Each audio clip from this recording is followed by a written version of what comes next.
পরে পঞ্চসপ্তমীর দিন উপস্থিত হইলে তারা সকলে এক স্থানে সমবেত ছিলেন। আর হঠাৎ আকাশ হইতে প্রচন্ড বায়ুর বেগে শব্দপদ একটা শব্দ আসিল এবং যে গৃহে তারা বসিয়াছিলেন সেই গৃহে সর্বত্র ব্যাপ্ত হইল আর অংশ অংশ হইয়া পড়িতেছে। এমন অনেক অগ্নিবৎ জিহ্বা তাহাদের দৃষ্টিগোচর হইল এবং তাহাদের প্রত্যেক জনের উপরে বসিল। তাহারা সকলে পবিত্র আত্মায় পরিপূর্ণ হইলেন এবং আত্মা তাহাদিগকে যেরূপ বক্তৃতা দান করিলেন তদ অনুসারে অন্য অন্য ভাষায় কথা কইতে লাগিলেন।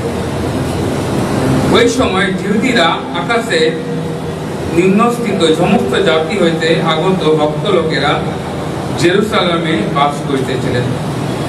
আর সেই ধ্বনি হইলে অনেক লোক সমাগত হইল এবং তারা হতভক্তি হইয়া পড়িল, কারণ প্রত্যেকজন আপন আপন ভাষায় তাহাদিগকে কথা কইতে শুনিতেছিল। তখন সকলে অতিশয় আশ্চর্যজনিত ও চমৎকৃত হইয়া বলিতে লাগিল, দেখো, এই যে লোকেরা কথা কইতেছে এরা সকলে কি গালিলীয় নয়? তবে আমরা কেমন করিয়া প্রত্যেকজন নিজ নিজ মাতৃভাষায় কথা শুনিতেছি।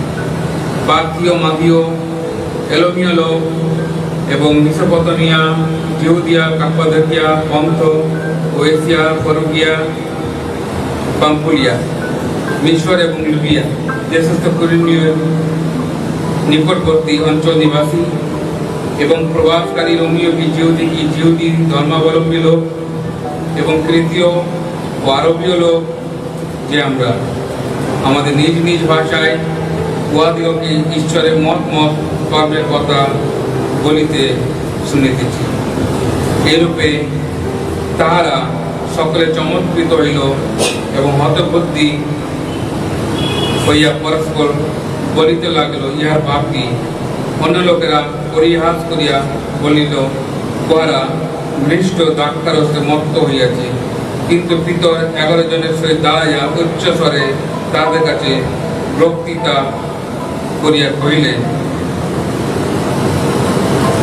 14 পর্যন্ত পড়লাম।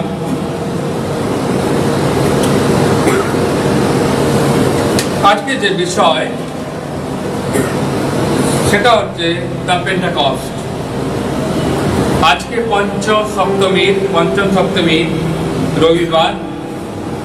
এই পঞ্চম সপ্তমীটা কি আমরা জানার চেষ্টা করব বাইবেল থেকে, কারণ অনেকের কাছে ধারণা আছে পঞ্চ সপ্তমী এটা শুধু নতুন নিয়মেই আছে, তো এর সাথে পুরাতন নিয়মের কি সংযোগ আছে সেটা আমাদের দেখার খুবই গুরুত্বপূর্ণ বিষয়। পঞ্চ সপ্তমী বিষয় পুরাতন নিয়মে আছে। এটা পুরাতন নিয়মে ইসরায়েল জাতির জন্য একটা উৎসব, ইসরায়েল জাতির এটা উৎসব এবং সেই উৎসবে তারা একত্রিত হতো। এই সময় সমস্ত জায়গা থেকে তারা একত্রিত হতো। এটা পাস ওভার বা নিস্তার পর্বের ঠিক 7টা সপ্তাহের পরে প্রথম দিন, মানে পঞ্চম দিনের মাথায় পাস ওভার, যে সময় তারা ইসরায়েল জাতি তারা বলি দেয় মিশকে, তারা যেসব বলি দেয় এখনো দেয় বলি, কিন্তু আমাদের বেশ শাবক তিনি একবারই সমস্ত মনোনীতদের জন্য প্রসারোপিত হয়েছেন। He is our pass over lamb, Jesus Christ. ঠিক এই পাস ওভার পর্বের 7টা সপ্তাহের পরে যে দিনটা আসে সে দিনটাকে বলা হয় পঞ্চম সপ্তমী। পঞ্চম সপ্তমীর রবিবার। এই দিনে আমরা একত্রিত হয় ঠিক যিশুর 40 দিনের পরে যিশু স্বর্গারোহণ করলেন, এবং এই 40 দিনের পরে যে 10 দিন সেটা হচ্ছে 50 দিন। যিশু খ্রিস্টের মৃত্যু পাসওভার, যেদিন পাসওভার সেদিন যিশু আমাদের জন্য পাসওভার হলেন। দরজাটা বন্ধ করলে ভালো হয়। তো যিশু মৃত্যু, ঠিক আছে, পাসওভারের দিনে, ঠিক মৃত্যুর পরে 40 দিন হলো প্রভু যিশু 40 দিন মানুষকে দেখা দর্শন দিয়ে 40 দিনে তিনি স্বর্গারোহণ করলেন এবং শিষ্যদেরকে বললেন, জেরুজালেম তোমরা ত্যাগ করো না, তোমরা এখানে অপেক্ষা করো পবিত্র আত্মার জন্য। ঠিক এই 40 দিন থেকে এই 10 দিন অপেক্ষার পরে, প্রার্থনা পরে যে দিনটা এলো, সে দিনটাকে বলা হচ্ছে নতুন নিয়মে ভাষায় পঞ্চসপ্তমীর দিন। এই দিনটা হচ্ছে ঠিক প্রভু যিশু ক্রুশে যে পরিত্রাণের কাজ তিনি করলেন, সেই পরিত্রাণের কাজকে পবিত্র আত্মার দ্বারা তিনি আমাদের মধ্যে কি করলেন, প্রয়োগ করলেন। Christ accomplished the atonement on the cross. Now he applying the Holy Spirit in our life, so that the work of the redemption may apply in our life. যে পরিত্রাণের কাজ তিনি ক্রুশে তিনি সম্পূর্ণ করলেন, সেই পরিত্রাণের কাজ তিনি পবিত্র আত্মার দ্বারায় মণ্ডলীতে তিনি প্রয়োগ করলেন। এটা হচ্ছে কন্ডিশন পিরিয়ড। যীশু খ্রিস্টের মৃত্যু এবং মৃত্যুর পরে তিনি স্বর্গারোহণ করলেন, তারপরে যে ট্রানজিশন পিরিয়ড, স্বর্গে যাওয়ার পরে যে ট্রানজিশন পিরিয়ড, এবার মণ্ডলী কোন দিকে চলবে। আমরা দেখলাম প্রভু যীশু খ্রিস্টের উপস্থিতি রক্ত মাংসের দ্বারা তিনি কুশারোপিত হলেন আমাদের পাসওভার ল্যাম্ব। এখন সেই পাসওভার ল্যাম্ব আমাদের কাছে পবিত্র আত্মা রূপে বসবাস করছেন। খ্রিস্ট এবং পবিত্র আত্মা ভিন্ন কোনো ব্যক্তিত্ব নয়। যে পুত্রের আত্মাকে সে পেয়েছে, সে তাকে পেয়েছে, পিতাকে পেয়েছে। প্রভু যীশু খ্রিস্ট তিনিও জীবনদায়ক আত্মা। প্রথম করিন্থীয় 15 বলছে যে the last Adam became the life giving spirit. শেষ আদম জীবনদায়ক আত্মা হলেন এবং সেই জীবনদায়ক আত্মা আমাদের জীবনে পরিত্রাণকে কি করছেন, তিনি অ্যাপ্লাই করছেন বা প্রয়োগ করছেন। আমরা যদি পুরাতন নিয়মে যদি দেখি কয়েকটা বিষয়, সেখানে আমরা পরিষ্কার হয়ে যাব এই পেন্টেকস্ট সম্পর্কে। যেমন লেবীয় পুস্তকে তার 23 অধ্যায় 16 থেকে 21 পদে বলছে, এইরূপে সপ্তম বিশ্রামবারের পর দিন পর্যন্ত আমরা 50 দিবস গণনা করিয়া সদাপ্রভুর উদ্দেশ্যে নতুন ভোগের উপহার নিবেদন করিবে। তোমরা আপন আপন নিবাস হইতে দলনীয় নৈবাক্যে 1 কৈফার 2 দশমাংশে 2 খানি রুটি আনিবে। সূক্ষ্ম সুজি দ্বারা তা প্রস্তুত করিও ও তাড়িতে পাক করিও। তা সদাপ্রভুর উদ্দেশ্যে নিবেদিত আশুকাংশ হইবে। আর তোমরা সেই রুটির সহিত 1 বৎসর নির্দোষ 7টি মেষ শাবক, 1টি যুব বৃষ ও 2টি মেষ উৎসর্গ করিবে। তা সদাপ্রভুর উদ্দেশ্যে হোম বলি এবং তৎসম্বন্ধীয় ভক্ষ নৈবেদ্যের ও পেয় নৈবেদ্যের সহিত সদাপ্রভুর উদ্দেশ্যে সর্বাত্মক অগ্নিকৃত উপহার হইবে। পরে তোমরা পাপাত্মক বলির জন্য একটি 60 বৎস, মঙ্গলাত্মক বলির জন্য একটি 1 বৎসীয় 2টি মেষ শাবক বলিদান করিবে। আর যাজক ওই আশুকাংশের রুটির সহিত ওই 2 মেষ শাবকের সহিত সদাপ্রভুর উদ্দেশ্যে দলীয় নৈবেদ্য রূপে তা দেহকে তোলাইবে এবং সকল যাজকের জন্য সদাপ্রভুর উদ্দেশ্যে পবিত্র হইবে। আর সেই দিনই তোমরা ঘোষণা করিবে তোমাদের পবিত্র সভা হইবে। তোমরা কোনো শ্রমসাধ্য করিবে না, ইহা তোমাদের সকল নিবাসে পুরুষানুক্রমে পালনীয় চিরস্থায়ী বিধি। এখানে আমরা দেখতে পাচ্ছি এই 50 দিন সম্পর্কে। বিশ্রাম বারে 50 দিন পরে সেই বিশ্রাম বার আমরা দেখতে পাচ্ছি। এইরূপে সপ্তম বিশ্রাম বার পর্যন্ত তোমরা 50 দিবস গণনা করিবে। 7টা বিশ্রাম বারের পরে যে বিশ্রাম বার হয় সেটা হচ্ছে পঞ্চসপ্তমী। দ্বিতীয় বিবরণ 9 অধ্যায় 9 থেকে 12 পদে লেখা আছে, তুমি 7 সপ্তাহ গণনা করিবে, তুমি 7 সপ্তাহ গণনা করিবে, ক্ষেত্রস্থ ষষ্ঠে প্রথম কাজে দেওয়া অবধি 7 সপ্তাহে গণনা করিতে আরম্ভ করিবে। পরে তোমার ঈশ্বর সদাপূর্ব আশীর্বাদ অনুযায়ী সংগতি হইতে ইচ্ছা স্বইচ্ছায় দত্ত উপহার দ্বারা তোমার ঈশ্বর সদাপূর্ব উদ্দেশ্যে 7 সপ্তাহের উৎসব পালন করবে। সেইটা পঞ্চসপ্তমী হচ্ছে 7 সপ্তাহের উৎসব।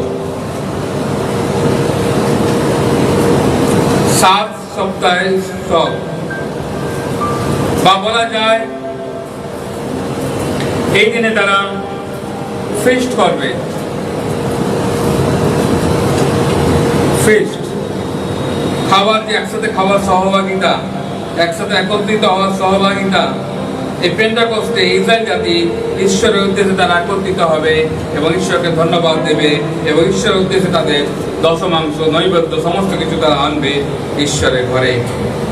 এটা পুরাতন নিয়মে ছিল। আর একই জিনিস ঈশ্বর নতুন নিয়মের মণ্ডলীর সাথে করছে, কারণ আমাদের উদ্দেশ্যে আমাদের মেষশাবক খ্রিস্ট তিনি কুশারোপিত হয়েছেন ইস্তার পর্বের দিনে, এবং প্রভু যীশু খ্রিস্টের উদ্দেশ্যেই, সেই মেষশাবকের উদ্দেশ্যে আমরা একত্রিত হই ঈশ্বরের ঘরে। আমরা যদি দেখি পেরিস 2 অধ্যায়, সেখানে আমরা দেখি পেরিসদের শিক্ষায়, প্রার্থনায়, রুটি ভাঙায় এবং সহভাগিতায় তারা করলো। 2 অধ্যায় 42 পদ। তো এই দুই অধ্যায়টা আমরা দেখতে পাই যে মণ্ডলীর জন্ম, নতুন নিয়মে মণ্ডলীর জন্ম, এখান থেকেই মণ্ডলীর আরম্ভ হলো পবিত্র আত্মার পরাক্রমের দ্বারা।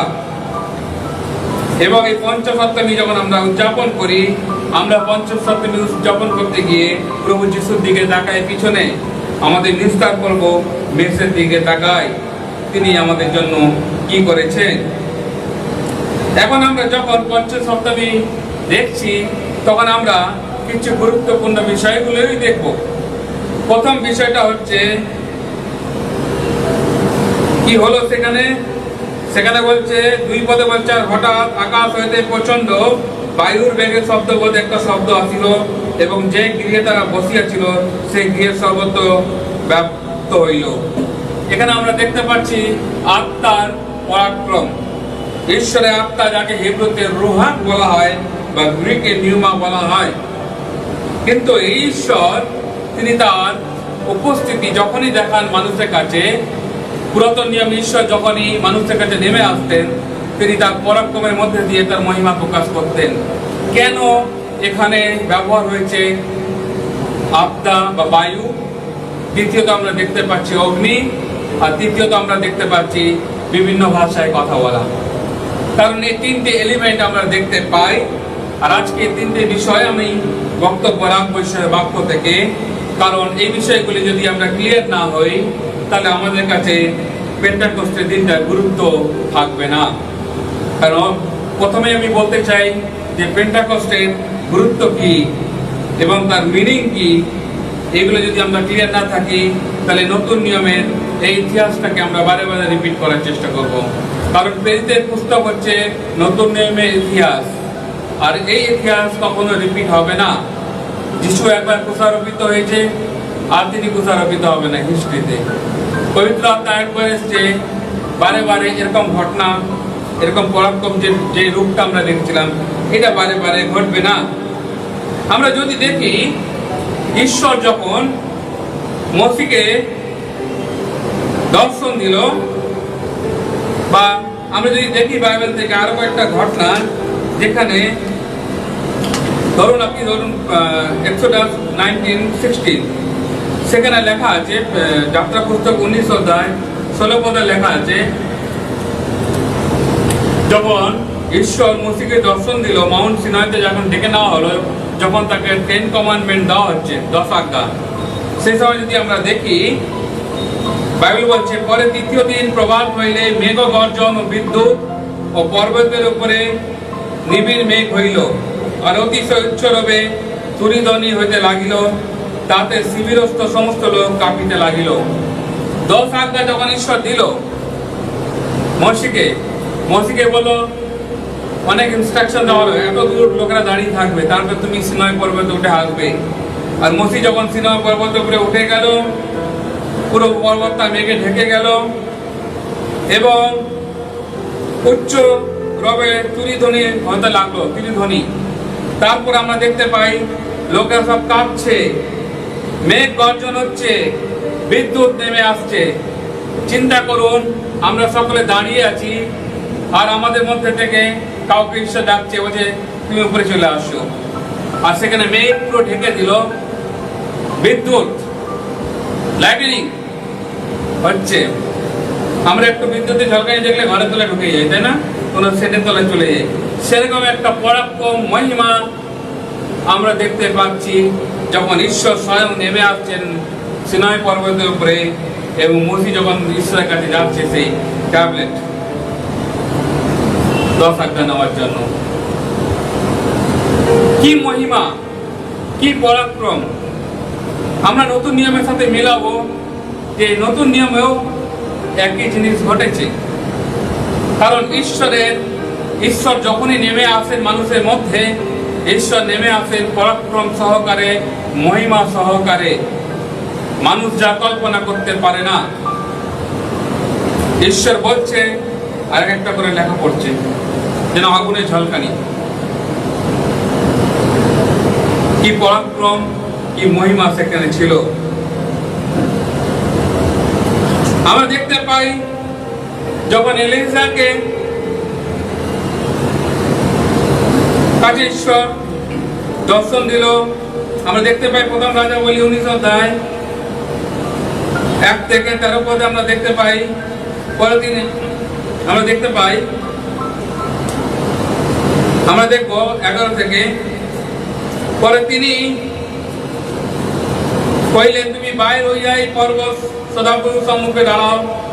আর দেখো, সদাপ্রভু সে স্থানে গমন করিলেন এবং সদাপ্রভু অগ্রগামী প্রবল প্রচন্ড বায়ু পর্বতমালা বিদীর্ণ হইল আর শৈল সকল ভাঙিয়া ফেলে দিল। কিন্তু সেই বায়ু তো সদাপ্রভু ছিলেন না। বায়ুর পরে ভূমিকম্প হইল, কিন্তু সেই ভূমিকম্পে সদাপ্রভু ছিলেন না। ভূমিকম্পের পরে অগ্নি হইল, কিন্তু সেই অগ্নিতে সদাপ্রভু ছিলেন না। অগ্নির পরে সৎ শব্দকারী ক্ষুদ্র এক স্বর হইল, তা শুনিয়া মাত্র এলিও শাল দিয়া মুখ ঢাকিলেন এবং বাইরে গিয়া গহ্বরের মুখে দাঁড়াইলেন। আর দেখো, তার কথাই বাণী হলো, এলিও তুমি এখানে কি করিতেছ? দেখুন কি পরাক্রম, কি মহিমা ঈশ্বরের! ঈশ্বর যখন সে পর্বতে নেমে আসছেন, এলিও সে পর্বতে অপেক্ষা করছে এবং ঈশ্বর তার পরাক্রম দেখাচ্ছেন। প্রবল ভূমিকম্প, সে ভূমিকম্পের মধ্যে ঈশ্বর নেই। প্রবল বায়ু, এবং সে বায়ুর এতটা ক্ষমতা, সে বাতাসের ক্ষমতা পর্বতকে বিদ্ধ করে দিচ্ছে। একটা বায়ুর এত ক্ষমতা যে পাথরকে বিদীর্ণ করে পারতে কপাল চলে যাচ্ছে। কি ক্ষমতা! সমস্ত কিছু ভেঙে দিচ্ছে, ভূমিকম্প হচ্ছে। তো এলিও কাছে যখন ঈশ্বর নেমে আসছেন, আমরা দেখতে পাচ্ছি যে পর্বতের মধ্যে ঈশ্বরের মহিমা। আদি পুস্তক 1 অধ্যায় 2 পদে বলছে, পৃথিবী ঘোর ও শূন্য ছিল এবং অন্ধকার জলধির উপরে ছিল, আর ঈশ্বর আত্মা জলধির উপরে অবস্থিত করিতেছিলেন। ঘোর শূন্য, ঈশ্বরের আত্মা জলের উপরে। The Spirit of God was hovering over the water. ঈশ্বর পরাক্রমকারী ঈশ্বর। তিনি যখন যান, বাইবেল বলছে মেঘগুলো হচ্ছে তার পায়ের ধুলো। তিনি যাওয়ার আগে ভূমিকম্প যাচ্ছে, তিনি যাওয়ার আগে অগ্নি যাচ্ছে।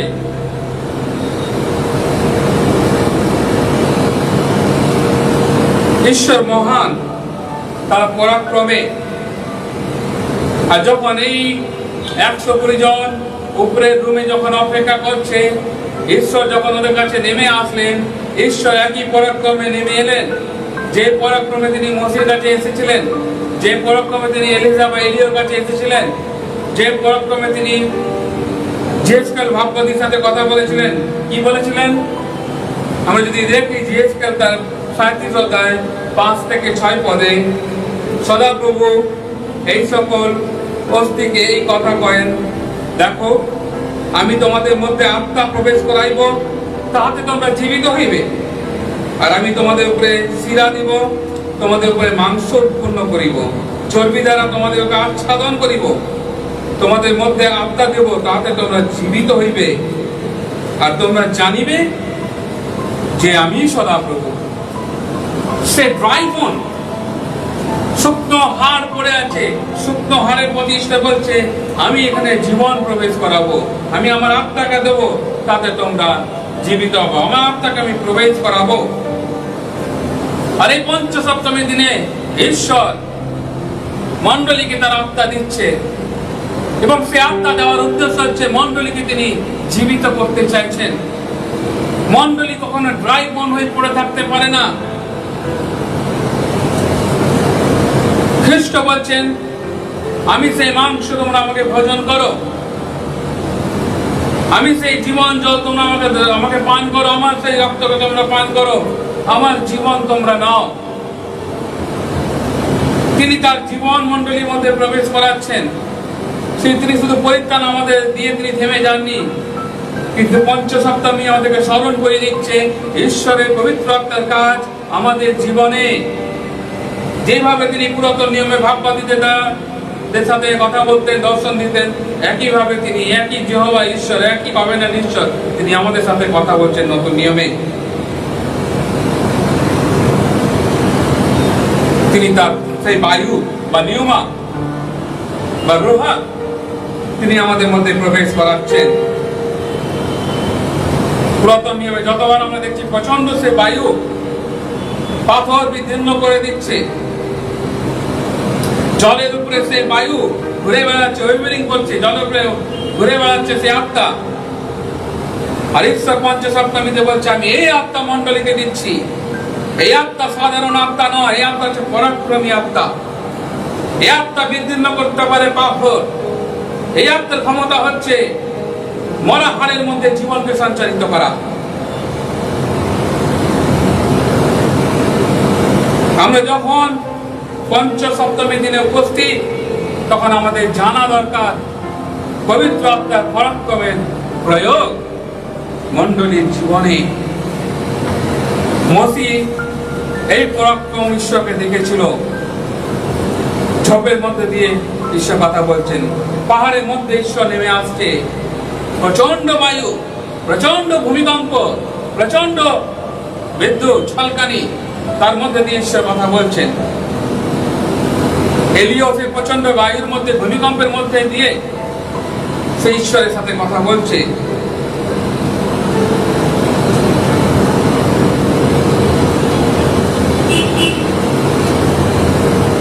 দ্বিতীয়ত, ঈশ্বর শুধু পবিত্র আত্মাকে প্রেরণ করেন আমাদের মধ্যে সাধারণভাবে নয়, প্রচন্ড পরাক্রম সহকারে তিনি তার আত্মাকে আমাদের মধ্যে বর্ষণ করান, যাতে আমরা জীবিত থাকতে পারি, যাতে আমরা সে শুকনো ড্রাই বোন হয়ে পড়ে না থাকি, যাতে আমরা পরাক্রমের জীবন যাপন করতে পারি।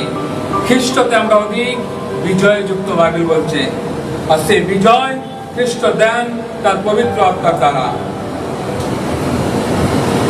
আমরা পবিত্র আত্মার কথা বলতে অনেক কিছু বুঝি, কিন্তু আসল রহস্য, আসল তথ্য বা এর গুরুত্ব অনেক সময় হারিয়ে ফেলি।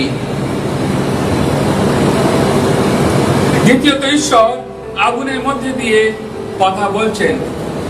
God is speaking not through the winds, but also God is speaking through the fire. আগুনের মধ্যে দিয়ে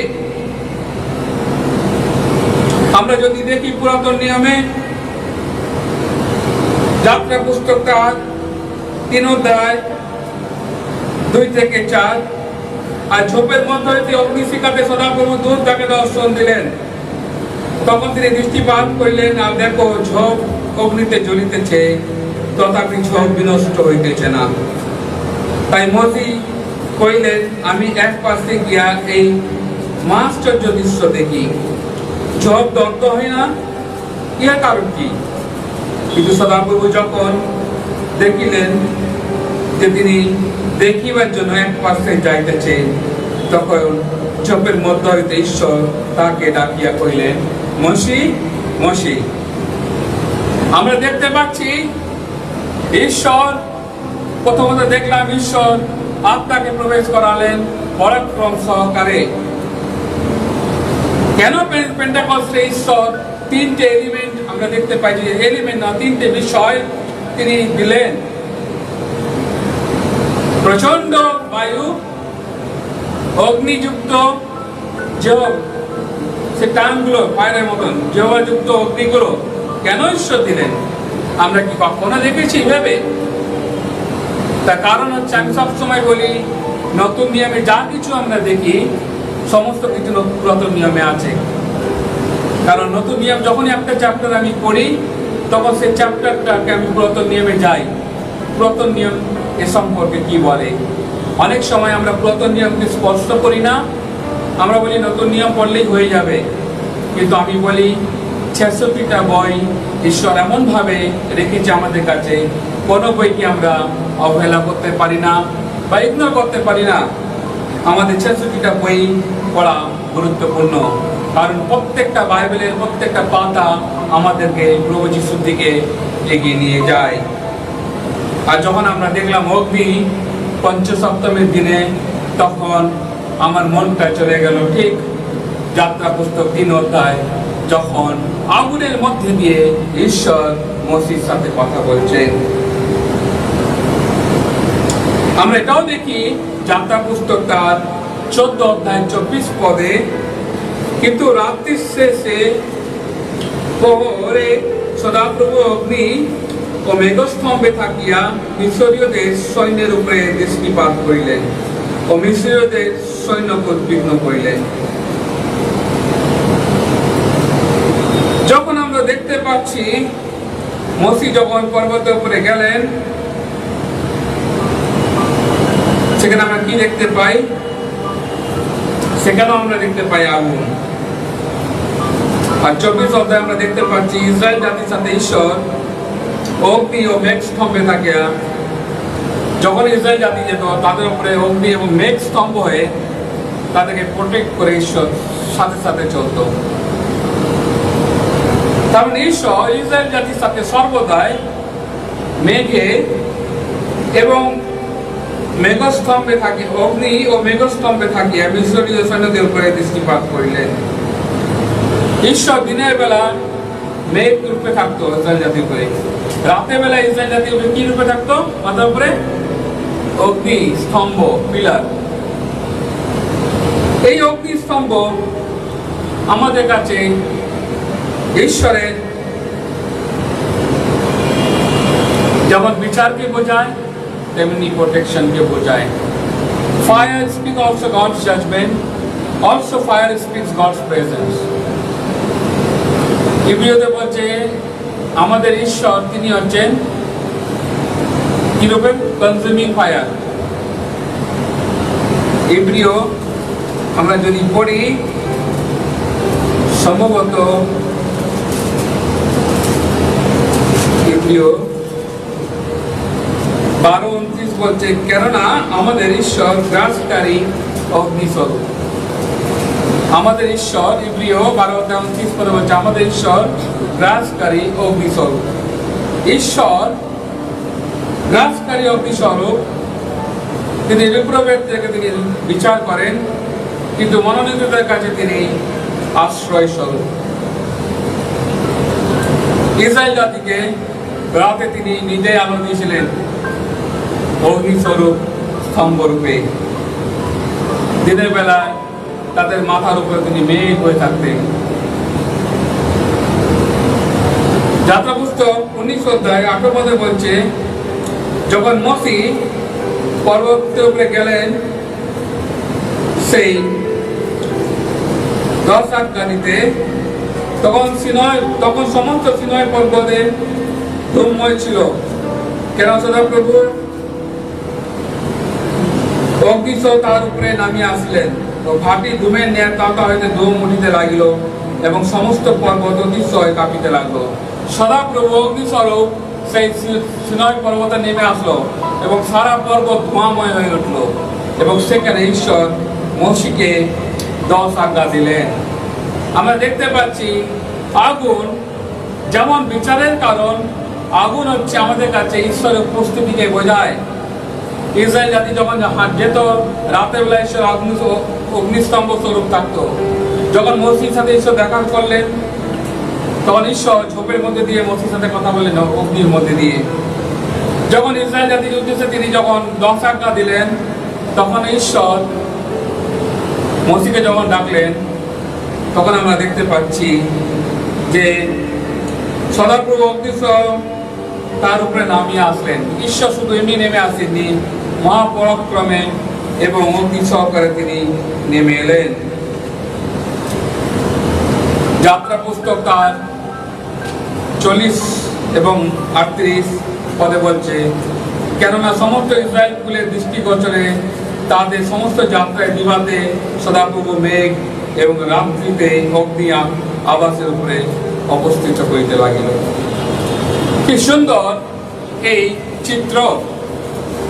আর যখন জন দা বাপ্তাইজক যখন বাপ্তিস্ম দিচ্ছিলেন বলছেন, যিনি আমার পরে আসবেন তিনি তোমাদের পবিত্র আত্মায় এবং অগ্নিতে বাপ্তায়িত করবে। পবিত্র আত্মায় এবং আগুনে তোমাদেরকে বাপ্তায়িত করবে। এবং আমরা এটা দেখতে পাই লুক তার 7 অধ্যায় 18 থেকে 23 পদ, পড়া দরকার নেই। এবং আমরা দেখতে পাই এই পেন্টেকস্টের সময় ঈশ্বর মণ্ডলীকে বাপ্তায়িত করেছে। He'll pour out his spirit, আর ঈশ্বর তার পবিত্র আত্মাকে মণ্ডলীর উপরে কি করলেন? সেচন করলেন। পবিত্র আত্মাকে মণ্ডলীর উপরে সেচন করলেন। এবং এই পবিত্র আত্মার বাপ্তিস্ম হচ্ছে ছিটিয়ে, স্প্রিংকলিং। ঈশ্বর তার আত্মাকে পোরিং করলেন। আমরা দেখতে পাই বাপ্তিস্মের একটা মোড় এখানে দেখতে পাই যে ঈশ্বর যখন বাপ্তিস্ম দেন তখন ঈশ্বরের পবিত্র আত্মা আমাদের ডুবিয়ে দেয়নি, কিন্তু আউটপোরিং অফ দ্য হোলি স্পিরিট, পবিত্র আত্মাকে আমাদের উপরে কি হলো? ঈশ্বর সেচন করলেন তার আত্মাকে আমাদের উপরে। তো এটা হচ্ছে পবিত্র আত্মার বাপ্তিস্ম। পবিত্র আত্মার বাপ্তিস্ম মানে এই নয় যে ভিন্ন। বাইবেল বলছে যে ওয়ান বাপ্তিজম, ওয়ান লর্ড, তাই তো, ওয়ান ফেথ। এবং এই বাপ্তিস্ম ঈশ্বর মণ্ডলীকে পবিত্র আত্মার সেচন দ্বারা করেছে। আর আমরা দেখতে পাই এই বাপ্তিস্মের ফলাফল কেবল জিহুদি নয়, গ্রিক নয়, সমস্ত ভাষাভাষী লোকরা এখানে একত্রিত হয়েছে ঈশ্বরের গৃহে।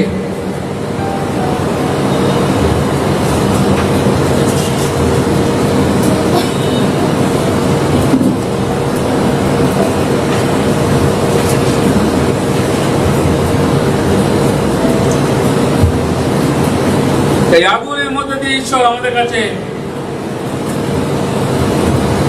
বুঝাতে চাইছে। মসিকে বলেছিল, মাই প্রেজেন্স শ্যাল গো বিফোর থি, আমার উপস্থিতি তোমার সাথে সাথে চলবে। তুমি যাওয়ার আগে অগ্রে আমার উপস্থিতি তোমার অগ্রে যাবে। আর যিশু প্রতিজ্ঞা করেছিল, আমি তোমাদের মধ্যে ছাড়বো না, পরিত্যাগ করবো না, যুগান্ত পর্যন্ত প্রতিদিন তোমাদের সাথে সাথে আছি। এখানে ঈশ্বরের বাপ্তিস্মের মধ্যে দিয়ে ঈশ্বর আমাদের কাছে ডিক্লেয়ার করছেন, অগ্নির মধ্যে দিয়ে, বায়ুর মধ্যে দিয়ে তিনি আমাদের কাছে ডিক্লেয়ার করছেন যে আমাদের ঈশ্বর, তিনি আমাদের জীবিত করেছেন। The Mondoli is not the dry bones. ঈশ্বর তার আত্মা দিয়ে আমাদের জীবিত করেছেন। যিশু আমাদেরকে পরিত্রাণ দিয়েছে ক্রুশীয় রক্ত দ্বারা, ক্রুশীয় মৃত্যু দ্বারা, কিন্তু একই ঈশ্বর সেই ক্রুশীয় পরিত্রাণকে আমাদের জীবনে প্রয়োগ করছে পবিত্র আত্মার দ্বারা, যে আমরা সতত খ্রিস্টের উদ্দেশ্যে জীবিত থাকবো। আমরা শুকনো হাড়ের মতন শুকিয়ে যাব না।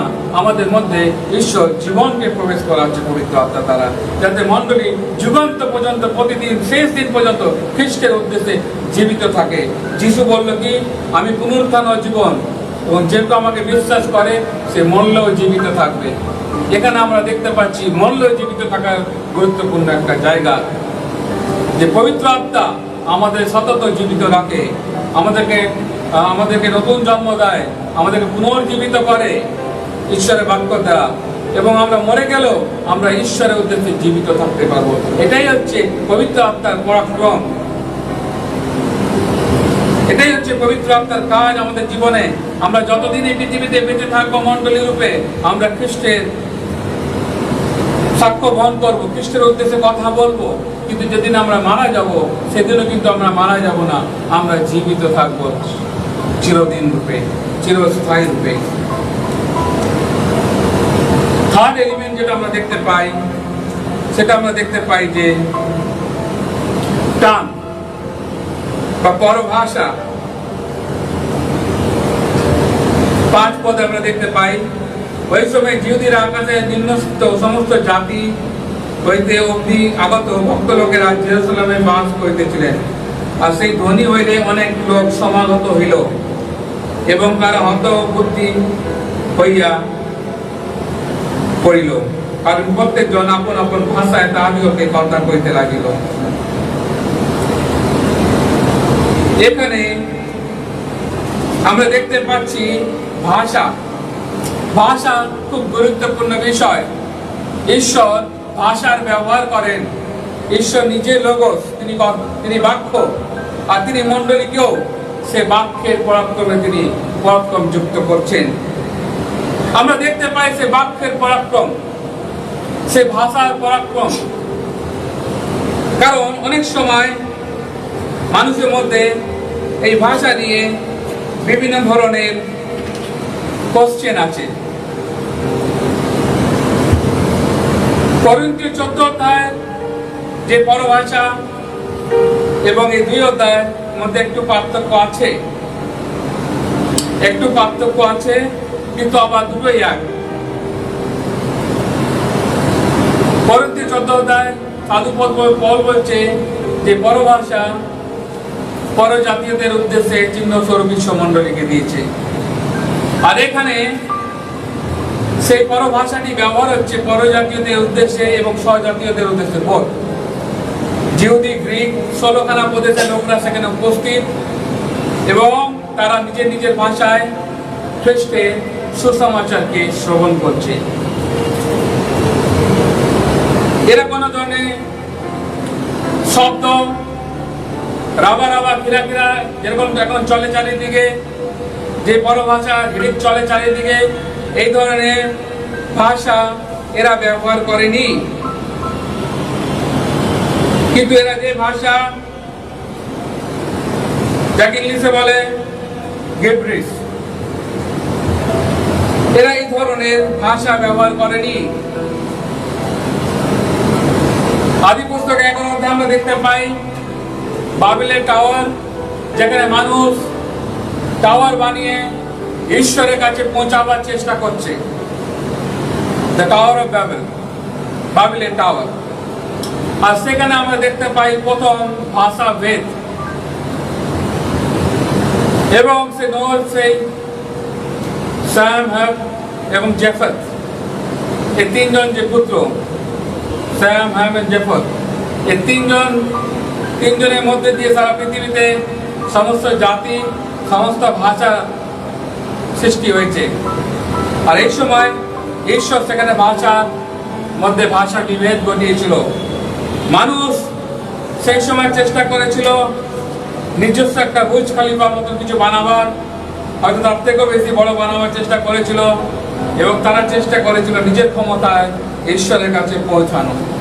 কিন্তু মানুষ কখনোই নিজের ক্ষমতায়, নিজের টেকনোলজিতে, নিজের বুদ্ধিসত্তায় ঈশ্বরের কাছে পৌঁছাতে পারে না। আর পারে না বলেই ঈশ্বর সেখানে ভাষা ভেদ করেছিল। কিন্তু পঞ্চসপ্তমীর দিনে আমরা দেখতে পাই আর কোনো ভাষা ভেদ নেই। ঈশ্বর স্বয়ং নেমে এসছেন।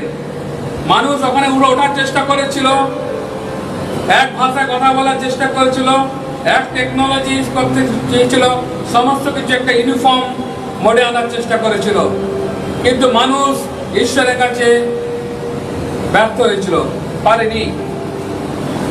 কিন্তু নতুন নিয়মে পঞ্চ সপ্তমীর দিনে ঈশ্বর মানুষের কাছে পৌঁছাচ্ছেন বায়ুর মধ্যে দিয়ে, পবিত্র আত্মা রূপে, অগ্নির মধ্যে দিয়ে, তার উপস্থিতির মধ্যে দিয়ে, এবং ঈশ্বর মানুষের সাথে কথা বলছেন। আর দেখো, মানুষের মধ্যে ঈশ্বরের আবাস, এখন ঈশ্বরের আবাস নেমে এসছে পবিত্র এই দিনে।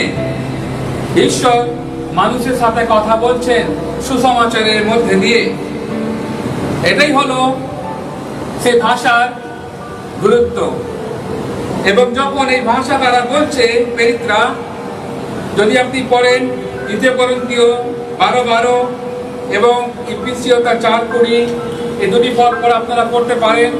কারণ এই ভাষার ক্ষমতা, এই অলৌকিক ক্ষমতা ঈশ্বর অ্যাপোস্টলিক এজে এদের জন্য তিনি নির্ধারিত করেছিলেন, এবং এই ঐতিহাসিক ঘটনার জন্য, এবং অলৌকিকভাবে তারা ঈশ্বরের উদ্দেশ্যে কথা বলেছিল।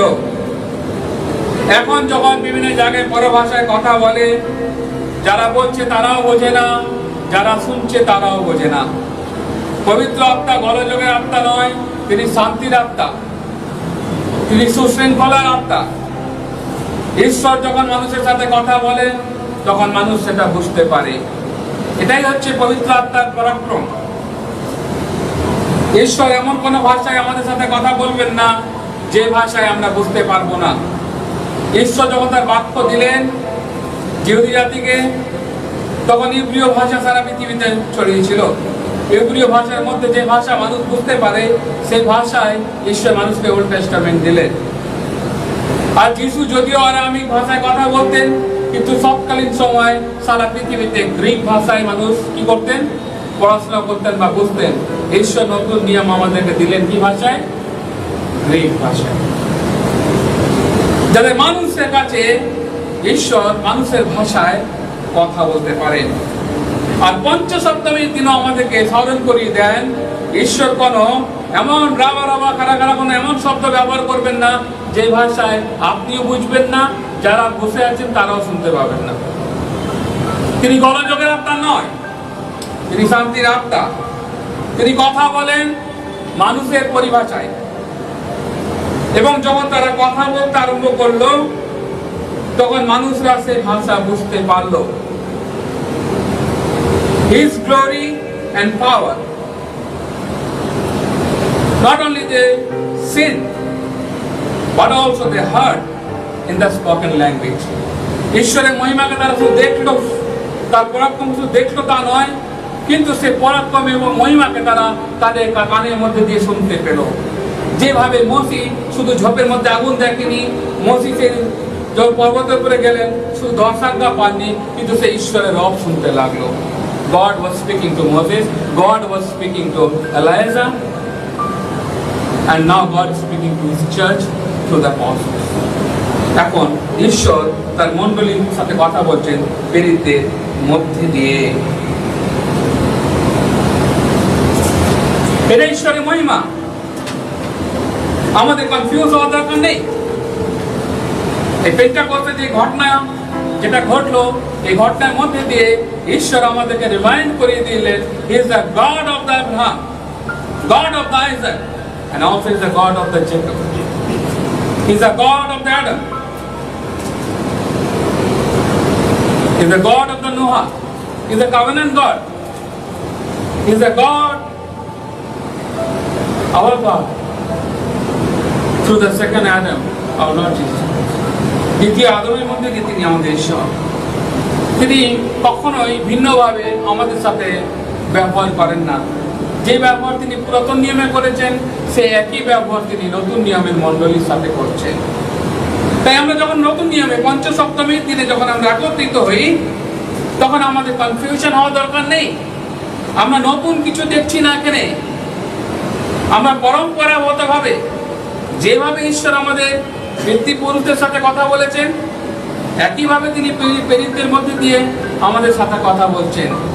কোনো ডিফারেন্স, কোনো পার্থক্য নেই।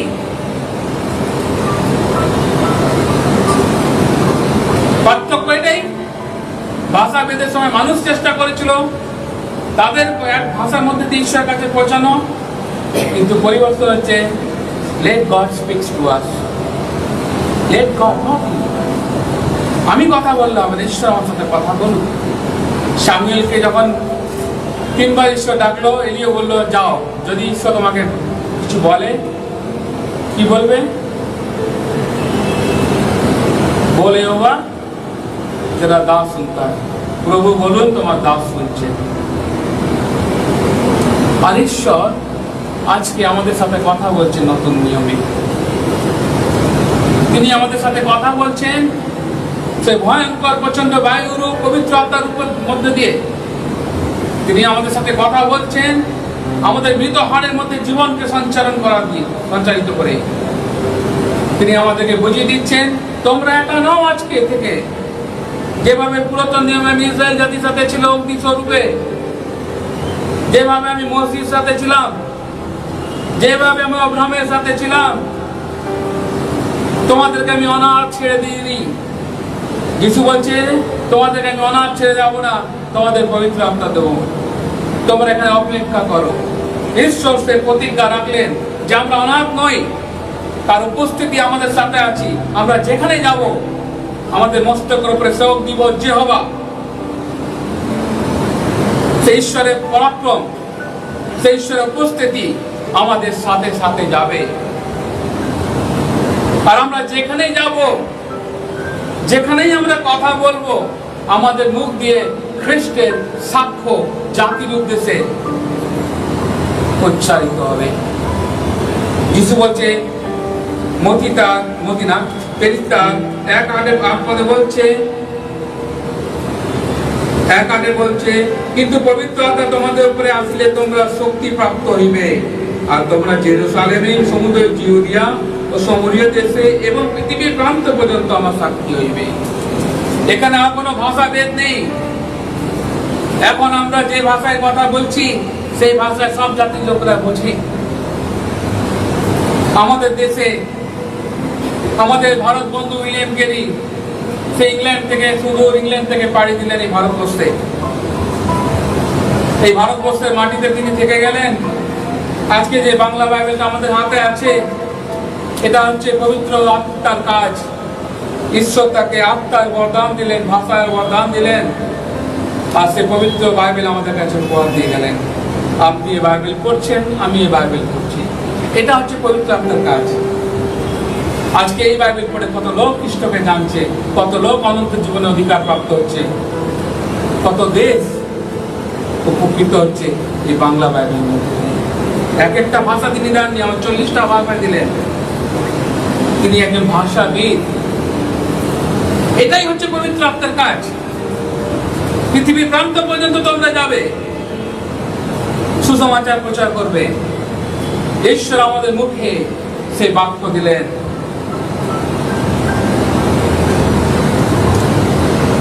সেই বাক্য তিনি আমাদের মুখে দিলেন। তুমি বালক, তুমি মুখ খোলো, আমি তোমার মুখে কি দিচ্ছি? বাক্য দিচ্ছি। তুমি বালক বলো না নিজেকে, তুমি তোমার মুখ খোলো, আমি তোমার মুখে বাক্য দিচ্ছি। ঈশ্বর আমাদের মুখে যে বাক্য দিয়েছেন, মণ্ডলীকে সে পরাক্রম তিনি দিয়েছেন। মণ্ডলীকে এমন পরাক্রম দিয়েছে, তুমি পৃথিবীতে যা কিছু ভূমি খুলবে স্বর্গে করবে, পৃথিবীতে লক করলে স্বর্গে লক হবে। এত পরাক্রম, নরকে পূর্দার সকল তার বিরুদ্ধে প্রবল হতে পারবে না। The church is the highest institution on earth, and God works through the church on earth. ঈশ্বর মণ্ডলীর মধ্যে দিয়ে তিনি কাজ করেন। আর একটা গুরুত্বপূর্ণ জানার বিষয় আছে, 120 জন ভিন্নভাবে কথা বলেনি, ভিন্নভাবে তারা থাকেনি, এক চিত্তে এক আত্মায় তারা বসবাস করেছিল, এবং ঈশ্বর সেখানে তাদের মধ্যে কাজ করেছিল।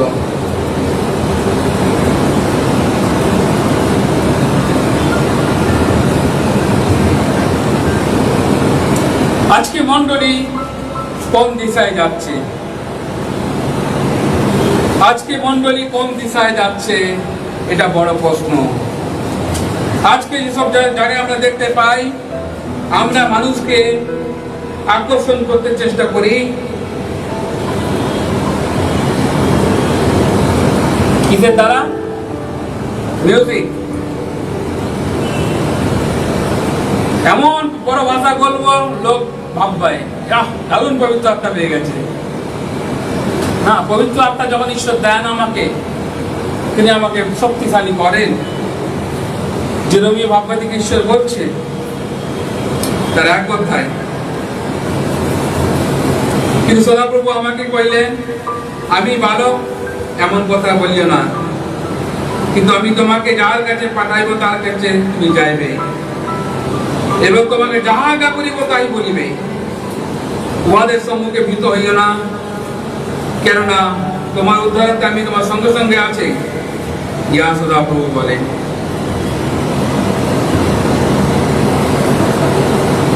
নিজেকে বালক বলবেন না। ঈশ্বর আমাদের সাথে সাথে আছে, তিনি আমাদেরকে আজ্ঞা দিচ্ছেন, যাও এবং বলো। ঈশ্বর নিজে আমার মুখে তার বাক্যকে তিনি প্রেরণ করছেন, এবং যাও ঈশ্বরের উদ্দেশ্যে বলো। প্রত্যেক বিশ্বাসীর দায়িত্ব হচ্ছে খ্রিস্টের উদ্দেশ্যে সাক্ষী হওয়া। Ye shall be my witness। আজকে পঞ্চসপ্তমীর দিনে আমরা কতজন